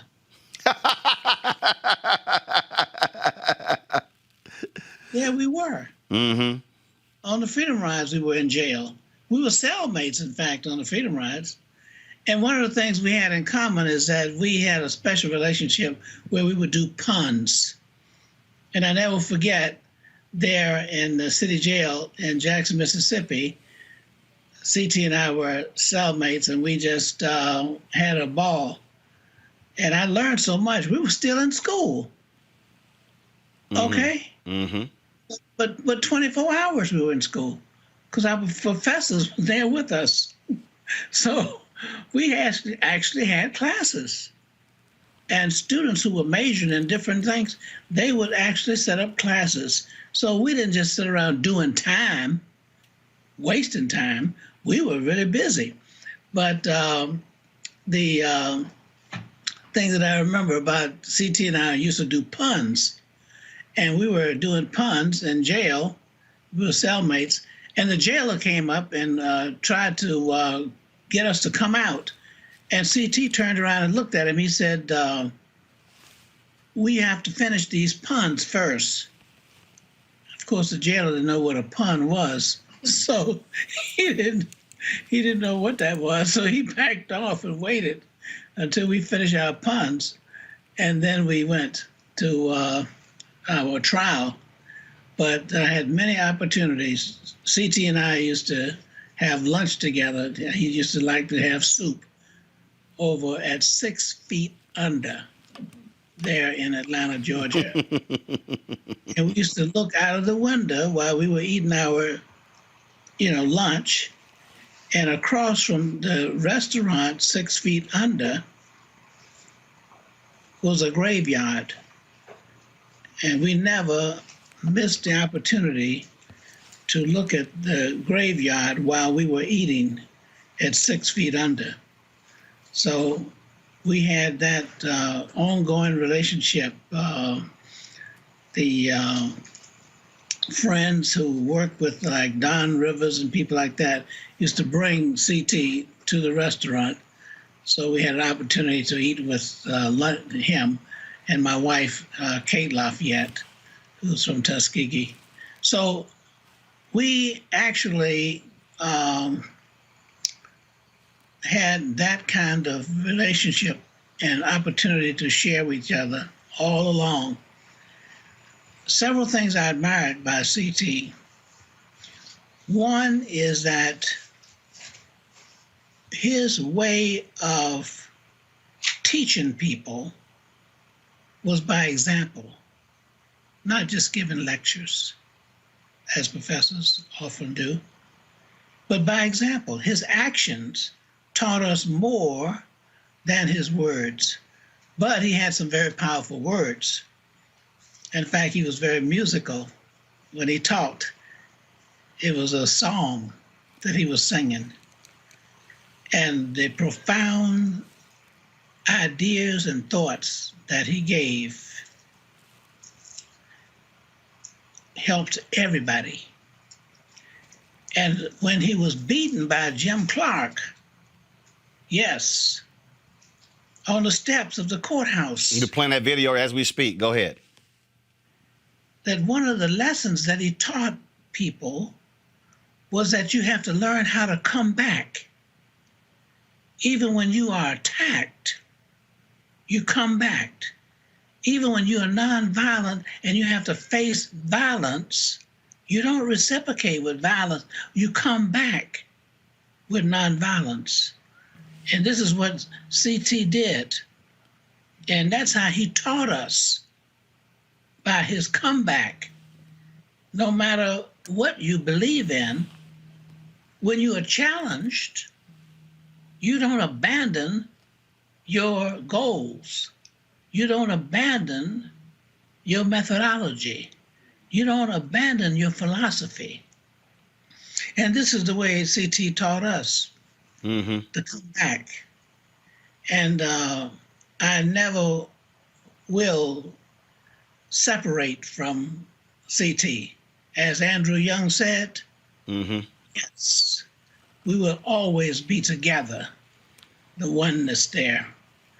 And we hear CT's voice and we know what it means, because his voice and his sermons were echoes from heaven, without a doubt. Bernard Lafayette, human rights activist. Brother, always good to see you. We appreciate you sharing your thoughts and reflections about your dear friend, Reverend Dr. C.T. Vivian. Thank you. Thank you very much. Joining us right now is folks, someone who worked alongside Reverend Vivian, Diane Nash. Diane, how you doing? Under the circumstances, it's a sad day, but other than that, I'm doing well. Well, it is always good to talk with you, Roland. Indeed, it is always great to hear your voice. You, another one of our lions, somebody who has never been afraid to stand up for what's right. I started off by saying C.T. Vivian, man, he was one tough SOB. We showed that video. He got punched by Jim Clark. He did not walk away, and he stayed there resolute with conviction. Just your favorite thoughts and memories about C.T. Okay. First of all, I want to tell you, though, you said I wasn't afraid. I was constantly. I just did what had to be done. But I was very afraid. But CT, I am so fortunate and so blessed to have had him as not only a co-worker in the civil rights movement, but also as a friend for all my adult life, really. I could call him up when I had a problem, and and he was always ready to listen and always had sage advice. But I met him in Nashville. I was a student at Fisk University, and he was at the American Baptist Seminary. Excuse me. We met at Jim Lawson's workshops. Lawson had been to India and had studied Gandhi's movement firsthand, and he was in Nashville teaching students and the community and anyone who wanted to learn really about nonviolence as Gandhi practiced it. And CT was, that's where I met CT. He was about, I guess 13 years older than I am. And the ministers who were involved were 10 and more years older. And I remember being very curious about whether they were going to put us up to doing the sit-ins and getting arrested and in trouble.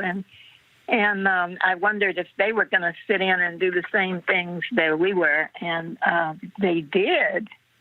And CT definitely did. He was in the sit-ins and later in the Freedom Ride. And he was then on SCLC, the Southern Christian Leadership Conference staff. That was Dr. King's organization.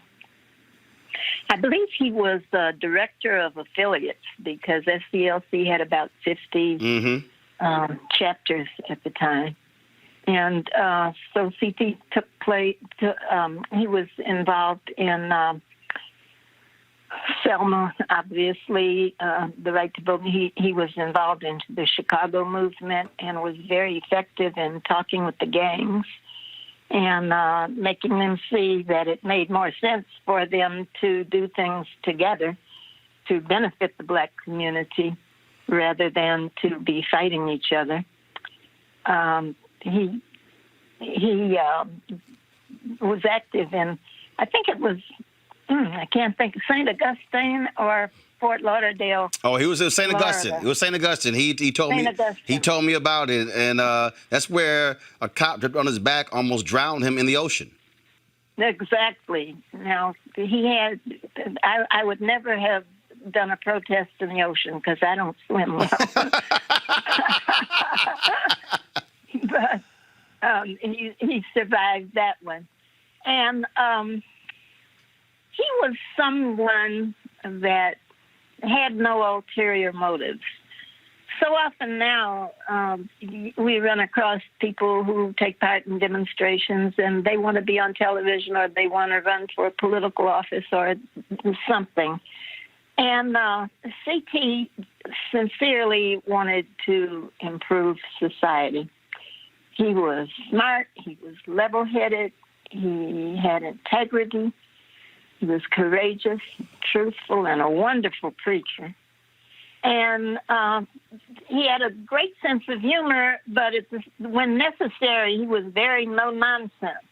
Mm-hmm. And he was a family man.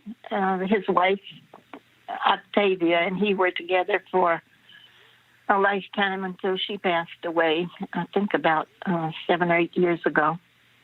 They had 6 children, and the family just always seemed to be full of love. Mm-hmm.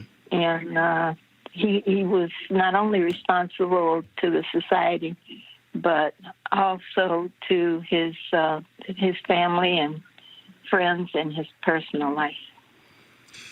It is certainly a huge loss. It was always, I always talked about, it was great seeing him. And he was always there. In 2016, we were at the Treasury Department where they had a ceremony commemorating a plaque for the Freedmen's Bank. He was there. I think about seeing him. I'm looking at some photos from Congressional Black Caucus, Operation Hope.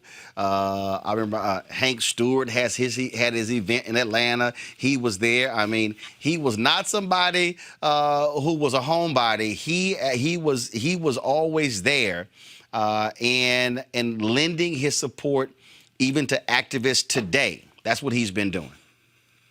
Yes, and he was active, Roland, into his 90s. Yeah, that's what I'm saying. He was speaking on university campuses, and he's one of those people that I can really say the world is different and much better because he lived. He made a huge difference, and today I've been wondering how we're going to navigate this troubled world without him. Well, Ambassador Andrew Young, who was just on a few minutes ago, this is what he said. He said, Roland, he said, we don't leave, we simply move on. The fact that we still are talking about Dr. King, still talking about Hosea Williams, still talking about those legends, he said, that's the case. So they're still with us. I think the key is for us to take the lessons that they gave us and keep applying them to present day. And then folks like you who are still in the fight, who are still battling, that's important as well. And I want you to know, and I still want to sit down and do a one-on-one with you.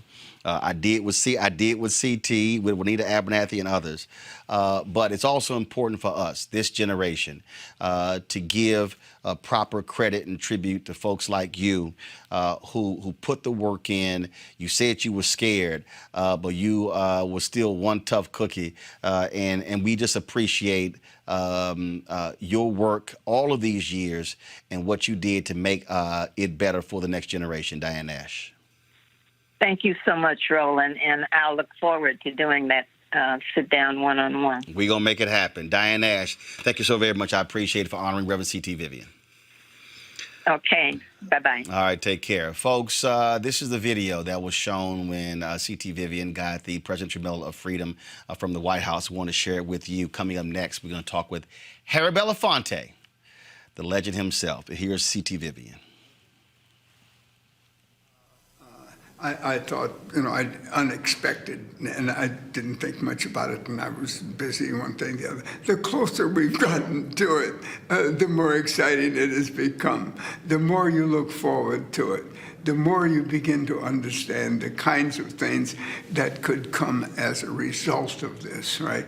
That you can do some good that it wouldn't be able to do otherwise. How it fits into your life's work, you see what I mean, is that everything that I have done and want to do, I created Upward Bound, right? Is that, and just because a lot of kids got kicked out of school because of racism, right? And I kept trying to figure how we're going to make those young people leadership for a new South. And I was with Dr. Martin Luther King, right? So what we were doing was creating a new South, huh? As a part of a whole new concept of our participation in the nation, right?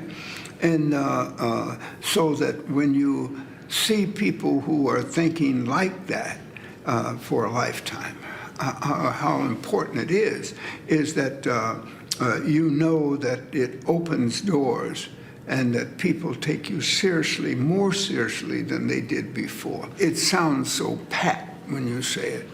But where are your values? Hold on to them, right? Go with it. There's going to be a number of things you want to do. Some of them will make you far more money, but is that what you want to do? Some of them you want to do, but you won't be able to do. Because you just don't have it, right? And then, so do what you can do and do it well. But always ask your question, is it serving people? Now, the point being is you don't have to worry about asking yourself that truthfully, because you know whether you want to help folk or not, right? And to me, that's the number one thing. If you're not changing things for the benefit of the greater society, right, then you're not about much anyway, right? At the level we're talking, if it's the level for your survival, that's another thing, right? But if you're really free enough and open enough and have opportunities enough, always think about the good it's going to do for other people, because you've already been honored, right? I don't mean by medals. You've already been honored by being in a position to help somebody, right? But if you don't get upset at seeing people hurt, suffer, put in bad situations, put in situations they're never going to get out of for the wrong reasons, if that doesn't really make you a little angry, really, right? Angry enough to do something about it, then you wouldn't think about it anyway. Folks, joining me right now is one of my personal heroes, someone who has been a longtime freedom fighter, one of our fiercest advocates, the great Harry Belafonte. Mr. B! Hello, baby. How are you? Man, how you doing? Have not heard your voice in a long time. Yeah. This is a sad time. It is. It is. The loss of C.T. Vivian to many of us is equal to the loss of Dr. King. He was a tremendous force for good in this country. He was one of the stalwart leaders of the movement. He committed himself in the most dignified and most passionate way to the cause of freedom, and especially among people of color. His loss is a great loss for America, and I am very saddened that we're having this discussion. A lot of folks talk about he was an amazing preacher, and we don't think about it that way, but people forget he was Reverend C.T. Vivian. So many of these folks were reverends as well. I mean, they were moral, spiritual leaders who were putting it all on the line. Right. That's right. That was him. I am so sad. I feel almost as disoriented with the passing of C.T. Vivian as I did at the passing of Dr. King. He was a great, great warrior, and we shall miss him dearly, and his voice and his courage and his wisdom. One of the things that people forget, these folks were humans. They were regular, ordinary people who did extraordinary things. Beyond the fight for civil rights, how was he just as a person? He was a man that was filled with nothing but love for the human race. His compassion and his commitment to the freedom of humanity was unequaled. I think that the loss of C.T. Vivian is something that many of us will not get over quickly. But you know what, Mr. B? You know what, Mr. B? I think, and just as somebody who's been a journalist, for the last 20 plus years, I think part of the problem, which I think is very difficult, is that a lot of people really focus on just Dr. King or just the large figures, but they forget there were so many others who fortified them, who were part of these strategy sessions, who were involved. When you think about Diane Nash and James Bevel and Bernard Lafayette and James Orange and Hosea Williams and Septima Clark, and we could go on and on and on, that they were all giants. And it wasn't just one or two figures who somehow rose above the others. Yes. Our movement was larger than any one personality. And although Dr. King was a leader beyond compare, one who led us beautifully to the conclusions of success that we've experienced, was not a march he held on his own. He had many powerful warriors by his side, instructing him, guiding him, giving him the benefit of their wisdom on strategy. And C.T. Vivian was a heavy, heavy player in that world. We shall miss him dearly. Last question for you, sir. And I hate saying last question to you because I can listen to you all day. That's why I always enjoyed us getting together for lunch and dinner. He's 95. Reverend Lauer was 98. You just celebrated what, 93rd? 90s. You say it again? Yeah. Yeah. So many years.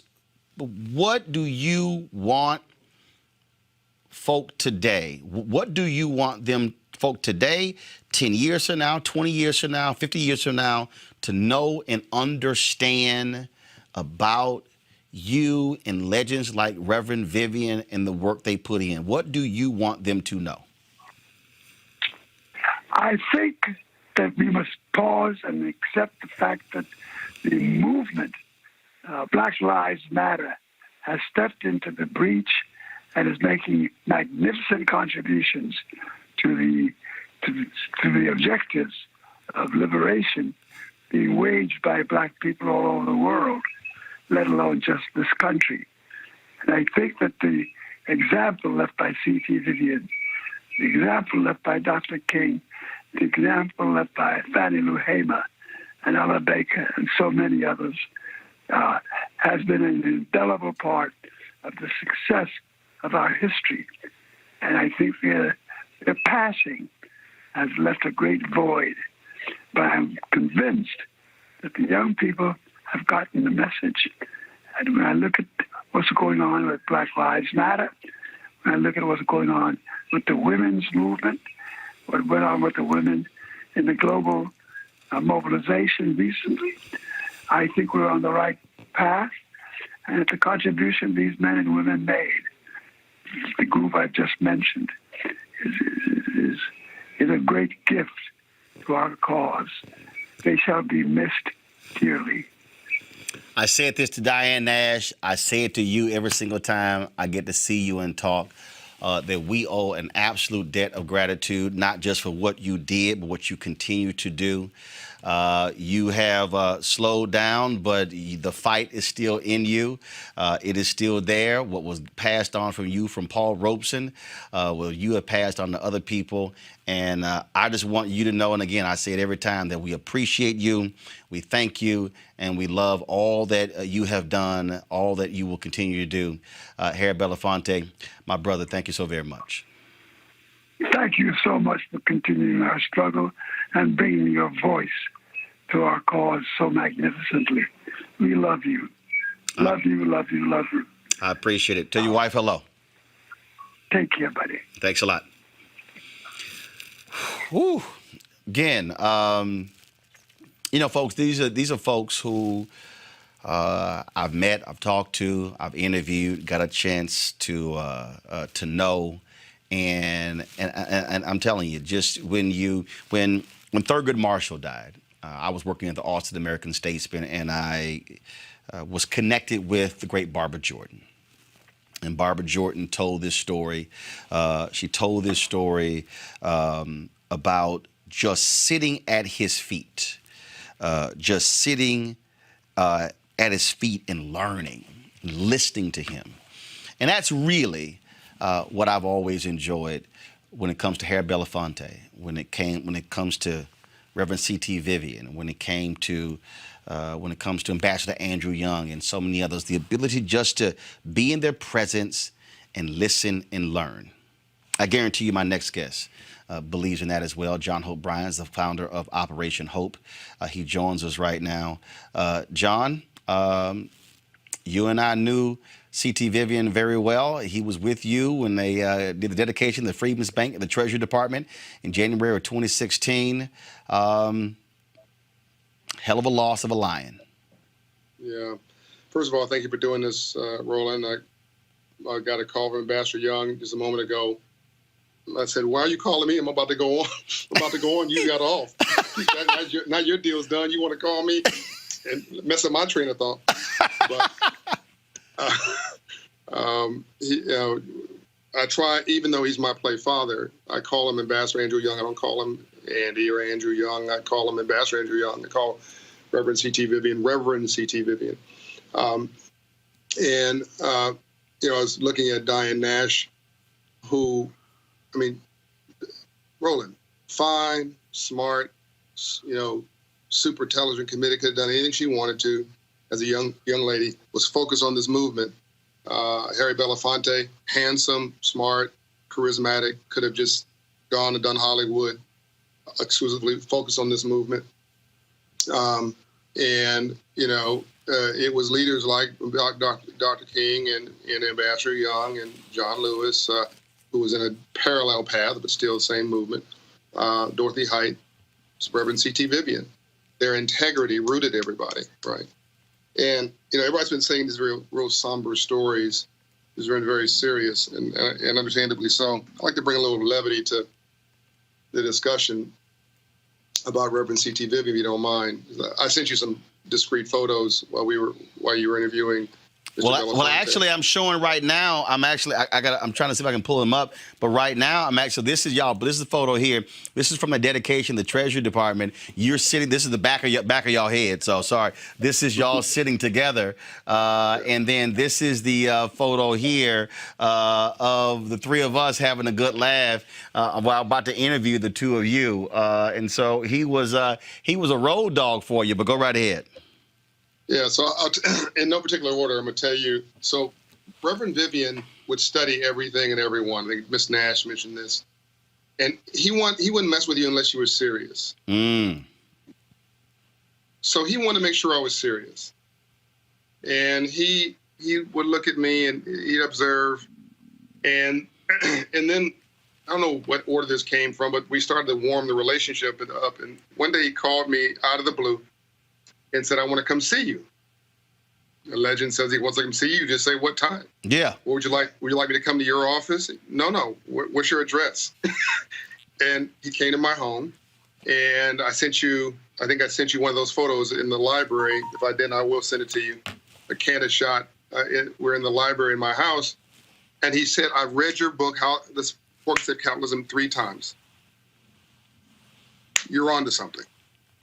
He said, the next movement is about money and economics and poverty eradication. This is where Dr. King was going. What's the plan? I want a doc. He loves saying that. Doc, we got to get serious about this. Let me tell you what my ideas are here. And he laid all his thoughts out methodically. Now, he's 90. He'll be going on 96 now. I know he had to be 90, Roland, when he was having this conversation with me. Lucid, focused. He would walk at 90, 91 years old, a mile a day. This is a private doctor, Dr. Vivian. And he wanted to know what my plan was and what I was going to do about it, or was I just running my mouth? And if I was serious about it, he was going to join me and help me. And I'll tell you, I sort of had a man crush on him. And he didn't know me as long as Ambassador Young knew me, so he didn't have the context. And I hug people. If people know me, I hug you. I say I love you. I've got no problem with my manlyhood, so I tell a brother, I love you. So I went up at an event and I said, I love you, Dr. Vivian. I love you. And I kissed him on his forehead. And he gave me this look. He had never given me before. And he didn't say anything. And about 2 or 3 weeks later, either I called him or he called me. And we had a very honest relationship. So he would say, now, Doc, you told me you love me. Yeah.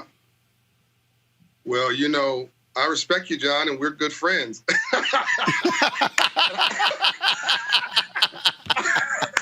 And I had to remember, like, he's 90, whatever years old. I had to remember he's from another era. Right. Brothers don't say I love you to other men, and don't kiss him. You don't kiss another man on the forehead.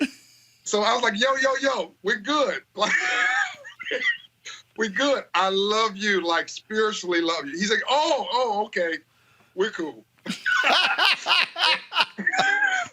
and then it was on the mission and the work. Now I don't know if he was joking because he had a wicked sense of humor, or whether he was serious, but it was real, like it was authentic, and that was him all the time. I sent you a photo of him because he was always cutting edge, I know. So as you're talking, I just want to know, as you're talking, what I'm doing is I'm actually sending them to the iPad, and so I want to put them in a slideshow. So you just keep talking. I'm working over here while you talking. So go ahead. Yeah, I sent you a photo of him looking at an iPad. I had my iPad. We're at dinner. Me, Ambassador Young, him, Don Rivers. Don Rivers is like his road dog. That was Robert. Nothing happened. Don Rivers was to Reverend C.T. Vivian, Presidential Medal of Freedom awardee, and Andrew Young was to Dr. Martin Luther King Jr., the consigliere, the chief lieutenant, the chief strategist. Don Rivers gets no credit for all the great stuff he did. But anyway, he was there with us. And Reverend Vivian said, "What are you doing?" I said, "I'm looking at my iPad, looking at my schedule for tomorrow." He said, "Well, let me see it." And so I gave him my iPad, and there's a shot that I sent to you of him illuminated by the iPad. There's another picture I sent to you of him talking, it had to be 2 or 3 years ago, with young brothers in a group called Just Brothers here in Atlanta. Again, he's 93 years old at this point, leaning in, man, not giving an inch, not saving a breath, giving it 100% he got. There's one shot. Now, Ambassador Young's younger than there you go. Ambassador Young's younger than C.T. Vivian, but Ambassador Young's chilling in the wheelchair, letting somebody push him in the airport going to D.C. And CT's huffing it. He's walking ahead of Ambassador Young and the aides. And CT had to be 93 at that point. That's with Secretary Jack Lew in the Treasury Department, where Secretary Lew renamed the Treasury Annex building the Freedmen's Bank building in honor of former slaves. This was something Reverend Vivian called me and said, "John, you don't realize how important," that's what we did our interview at Ebenezer Church. He said, "I don't think you realize how important this renaming of this Freedmen's Bank is." And he started talking to me about economics, about the Poor People's Campaign, Dr. King's last movement about poverty. He says, I got to be there. And we got to emphasize to the Secretary of the Treasury what needs to be done to provide access to capital for poor and struggling entrepreneurs and small business owners. This is the next movement. By the way, Roland, where are we at now? Isn't that the discussion right now? The thing that Reverend C.T. Vivian pointed to as a light on the hill. Mm-hmm. Yeah. I want to play something for you because I want to get your thoughts because you are. He also had a massive book project that people don't realize. This is, folks. Let me set this thing up. So just give me 1 second, guys. I want you to go to because I'm playing it on my iPad. So just give me a second. Henry, go ahead and are you seeing this? Go ahead and play this. Pull the audio, please. Reverend C.T. Vivian. Just as you see here. So that would be an over the shoulder, basically, of. Can I see? Yeah, and you got it on the camera? Yeah, it's on. He's connected. You know that. He has his camera, which matching-wise, it'd have to be. John, what was amazing about this is, being in his house like a museum. But he had this book project, and just correct me if I'm wrong, he was trying to collect the first edition of every book published by an African American? Yeah. One of his many projects, including outrunning me and you, probably a jogging project. This guy, I can't, that house where you saw, he would leave that house and walk a mile or two every day around that house just to keep his joints strong. I don't know many people your my age who can walk a mile or two a day. And he was 90 plus years old. Yes, he was an intellectual giant. He read one of my books 3 times before he called me. Imagine what else he read. Right. Certainly, just an absolutely unbelievable person. Did you get that photo of him with the iPad? I just sent it to you again. Yeah, hold on. Yeah, I do have that one. Let me see if I can. Let me see if I can pull it up. Where is it? I'm looking on here. I think here it is, right here. All right, that's the photo right there. We're at dinner, and Ambassador Young and and he and I were having this thoughtful conversation. But he wanted to know he was nosy. Like, what are you doing on that iPad? Why are you not sharing it with me? And he didn't want me to tell him what was on it. He wanted to see it himself. He wanted to be part of the future in every way, and he was going to orchestrate it. Oh, here's this great shot. Oh my God, I'm sending it to you. This is like going down memory lane, man. This guy. This is when he bogarted himself into my house, where he said, "I'm coming to see you. What's your address?" Now, this is a young lady stopping him outside of the Treasury Department. Again, Ambassador Young is supposedly the icon. He doesn't mind me saying this. He doesn't have a self-esteem problem. And this is the lady stopping Reverend Vivian because she was so enthralled with him. That's that's when he came to see me. And you see he's got a book in his hand. Even there, it's not my book. He pulled up another book. Sorry, that's the book that's his book that he was taking notes in. Yeah, he was an absolutely committed learner, someone who was committed to and you had to go to my iPad. The look on your face is sort of like how I was with him and how I was with Harry Belafonte. You just shut up and listen. Just shut up and listen. But here's the crazy thing though, and last question for you, John. What's crazy is that we want to shut up and listen, and they want to shut up to listen. That's right. Like, that's right. I'm like, okay, I'm not trying to talk. I want you to talk. They're like, no, I want to hear you. So this is the difference between leaders today and iconic transformational leaders of the 20th century. This deep in this ethos, and we got to get people. God gave you 2 ears and 1 mouth, so you listen twice as much as you talk. And there's no limit to what you can do when you're not concerned with who got the credit. Andrew Young, Ambassador Andrew Young, and Dr. C.T. Vivian were not trying to beat Dr. King. They weren't player hating. They weren't jealous. They weren't hogging the camera. They were there for service. They were servant leaders. And as a result of that, the world has given them everything because they wanted nothing, Roland. The world has given them everything. They didn't want for a thing. Everybody wanted to host them, toast them, give them free cars, whatever, which they would not take.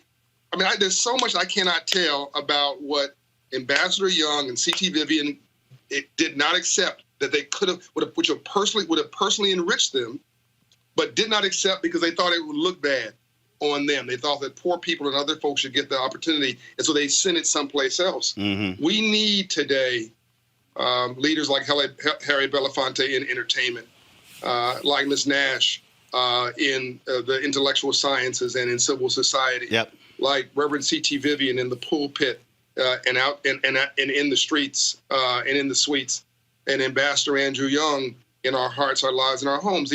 These are givers, man. They're not focused on what they get. They focus on what they have to give. Yep. And whatever goes around comes around. And I don't know about you, Roland, but one of my greatest blessings in the world was just being able to hang around them. The only reason I'm not entirely sad today is that Reverend Vivian was almost 96. I talked to his son, Al Vivian. He was not sad. They had made peace with it. I talked to Ambassador Young. He had lived his life. He did everything, and he's been promoted. I know he's sitting to the side of the Father right now, our Father, our God, and chilling, and asking what's my next assignment. Now we've got to honor him by getting back to work, and we're in a moment right now that's historic, and we got to not let this fall by the wayside. We all have to get to work, and we've got to do more. What you're doing here is make sure that Reverend Vivian's name is bigger in so-called death than it was in life. He is still with us. We're not human beings having a spiritual experience. We're spiritual beings having a human experience. Energy matters, and souls are forever. And he's with us forever. Absolutely. John Hope Bryant, I surely appreciate it, man. Thank you so very much. Peace and light.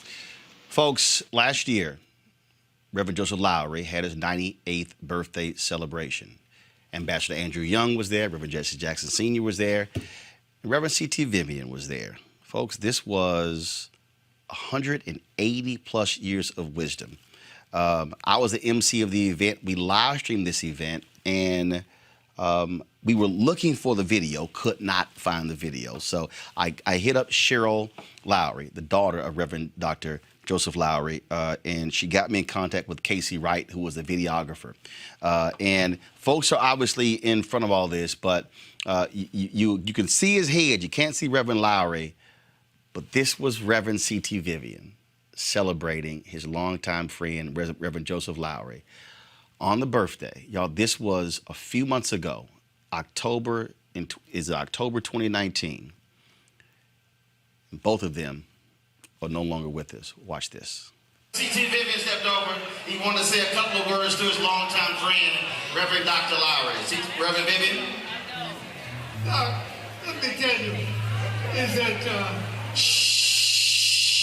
just a half a dozen of fellows that have been here, gone through it all, and made a clear effort of it all, and did good things for many young people, and that you don't know which is best.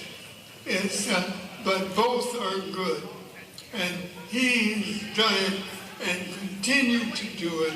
And even when he wasn't doing it, his friends were because of him, and that's rare.